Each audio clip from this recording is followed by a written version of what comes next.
Temuan Polda Metro Jaya dan Kompolnas seperti ini kurang lebih. Kondisi kamar terkunci. Kunci berlapis. Dan semuanya terkunci dari dalam. Satu.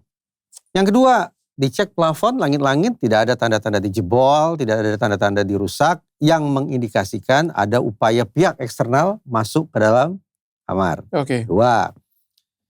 Tiga, jendela juga utuh. Bahwa benar jendela kemudian dibuka, dicongkel sedemikian rupa oleh siapa? Oleh penjaga kos. Tiga. Yang keempat, rekaman CCTV tidak memperlihatkan adanya gelagat yang mencurigakan. Lima, penjaga kos patroli, mondar-mandir juga tidak melihat ada sesuatu yang mengundang tanda tanya. Keenam, saksi yang juga tinggal di rumah tersebut mengatakan pada malam itu tidak mendengar kegaduhan atau sebangsanya. Oke.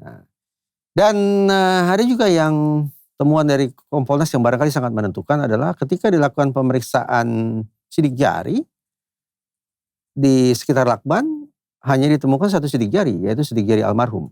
Oh, oke. Nah, dengan data-data atau temuan-temuan semacam itu, kira-kira kita cukup terpandu tidak untuk sampai pada pemikiran bahwa almarhum meninggal akibat perbuatan orang lain?